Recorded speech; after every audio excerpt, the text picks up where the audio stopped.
Hello everyone. आज हम करते हैं जनरल साइंस के कुछ क्वेश्चन आंसर। आई होप आपके लिए बहुत ही यूजफुल होंगे। सबसे पहला क्वेश्चन है, क्लोरोफिल में कौन सा धातु पाया जाता है? जो क्लोरोफिल होता है, क्लोरोफिल क्या होता है? जितने भी जो पत्तियों के अंदर ग्रीन पिगमेंट होता है उसको क्लोरोफिल कहते हैं। कई बार तो क्वेश्चन ये भी आ जाता है, जो हमारे प्लांट्स है वो देखने में ग्रीन होते हैं, वो किसकी वजह से होते हैं? क्योंकि उनके अंदर एक ग्रीन पिगमेंट होता है जिसको क्लोरोफिल बोलते हैं। ठीक, क्लोरोफिल की वजह से ही पौधों का ग्रीन कलर होता है।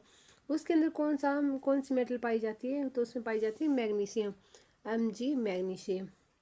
कौन सा पादप हार्मोन बोने पौधों को लंबा कर देता है और फूल बनने में हेल्प करता है? जो जिबरलिन जो हार्मोन होता है वो ग्रोथ में भी हेल्प करता है और फूल बनने में भी हेल्प करता है। अगर इसकी कमी हो जाए, जिबरलिन की कमी हो जाए, तो वो जो प्लांट है वो बोना रह जाता है। नेक्स्ट क्वेश्चन, धान का प्रसिद्ध रोग खेरा रोग किसके कारण होता है?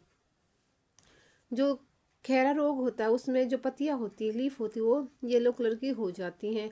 तो ये किसकी वजह से होता है? ये जस्ते की कमी के कारण होता है। अगर इसके अंदर इस कमी को पूरा करना, तो अगर हम जिंक सल्फेट डाल देते हैं पौधे के अंदर, तो इस कमी को पूरा किया जा सकता है। कौन सी गैस पृथ्वी पर हरित ग्रह प्रभाव से सर्वाधिक योगदान देती है? कौन सी गैस जो ग्रीन हाउस इफेक्ट शो करती है वो सबसे ज़्यादा होती है? Carbon dioxide. कौन सी होती है? Carbon dioxide. मिनी माता रोग किसके कारण होता है? जो मिनी माता रोग है, अगर हमारी जो वाटर होता है उसमें मरकरी मिल जाए या मरकरी का लेवल ज़्यादा हो जाता है, उसकी वजह से मिनी माता रोग हो जाता है। जल में मरकरी के प्रदूषण, मरकरी का सिंबल होता है Hg। कई बार ये सिंबल भी पूछ लिए जाते हैं। मानव त्वचा का सब का अध्ययन करने वाली विज्ञान क्या कहलाती है? जो त्वचा होती है उसको क्या बोलते हैं? डर्मिस। तो क्या आएगा? ड्रमेटोलॉजी। क्या आएगा? ड्रमेटोलॉजी। नेक्स्ट क्वेश्चन है, कीड़े के अध्ययन करने वाली विज्ञान को क्या कहते हैं? उसको बोलते हैं हम एंटोमोलॉजी। क्या बोलेंगे? एंटोमोलॉजी। नेक्स्ट क्वेश्चन, जो लाल रक्त कणिका एक उत्पन्न होती है, जो रेड ब्लड सेल का बनती है, वो बोन मैरो बनती है, अस्थि मज्जा में फॉर्मेशन होती है। लाल रक्त कणिका का श्मशान कहा जाता है, किसको कहा जाता है? उसको प्लीहा को कहा जाता है, या स्प्लीन। इंग्लिश में SPLN स्प्लीन को कहा जाता है। क्रेब चक्र में किसका संश्लेषण होता है? जो माइटोकॉन्ड्रिया में पाइरुविक एसिड का होता है। ठीक है। मानव शरीर में यूरिया का निर्माण कहाँ होता है? यूरिया कहाँ बनता है? हमारे लीवर के अंदर। रक्त में अशुद्धियाँ किस अंग में जाकर छनती हैं? अगर हमारे ब्लड में इम्प्योरिटीज़ है तो वो कहाँ पे फिल्टर होंगी? वो किडनी के अंदर फिल्टर होती हैं, जिसकी स्ट्रक्चर एंड फंक्शनल यूनिट क्या होती है? नेफ्रॉन होती है। श्वसन की क्रिया कहाँ कहाँ संपन्न होती है? होती है माइटोकॉन्ड्रिया में। मानव वर्क स्मृति में या पथरी में पाई जाने वाला प्रमुख रासायनिक यौगिक कौन सा होता है? जो हमारी किडनी के अंदर जो स्टोन होती है, पथरी होती है, उसको उसमें क्या कहा जाता है? उसको उसको कहा जाता है कैल्शियम ऑक्जेलेट। क्या कहा जाता है? वो होती है कैल्शियम ऑक्जेलेट। टेस्ट ट्यूब शिशुओं में विकास कैसे होता है?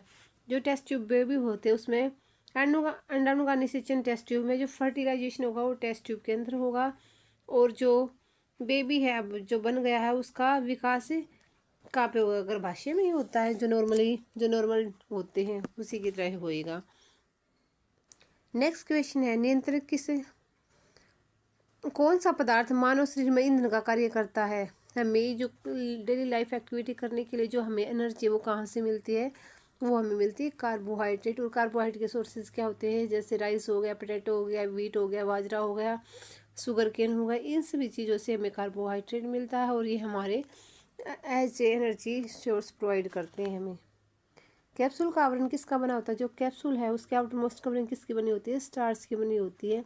किसकी? स्टार्च की। दांतों में खून का गिरना किस विटामिन की कमी के कारण होता है? हमारे मसूड़ों से खून निकलना, ये सभी विटामिन सी की कमी से होता है। अगर डेली हम एक लेमन खा लेते हैं तो उससे हमारी इम्यून सिस्टम स्ट्रॉन्ग हो जाएगा और विटामिन सी की कमी पूरी हो जाएगी। जितनी भी जो खट्टी चीज़ें होती हैं उनमें क्या पाया जाता है? विटामिन सी पाया जाता है। किस विटामिन में कोबाल्ट होता है? विटामिन B12 में कोबाल्ट होता है, और विटामिन 12 का साइंटिफिक नेम होता है साइनोकोबालामीन। रोतोंदी किस विटामिन की कमी के कारण होता है? जो रोतोंदी होता है वो विटामिन ए की कमी से होता है। जो अगर विटामिन ए की कमी होगी तो हमें रात के टाइम या डिम लाइट में हमें दिखना बंद हो जाता है, उस कंडीशन को बोलते हैं नाइट ब्लाइंडनेस। ठीक है, अगर किसी को रात के टाइम या डिम लाइट में कम नजर आता तो उसमें विटामिन ए की कमी है, इसलिए vitamin rich sources food items को ईट करना चाहिए ताकि ये बीमारी उसकी कमी को दूर किया जा सके। कंपन तल और ध्रुव तल के बीच का एंगल कितना होता है? ये होता है 90 डिग्री। अगर वीडियो पसंद आए तो लाइक शेयर सब्सक्राइब जरूर कीजिएगा। Bye bye, take care.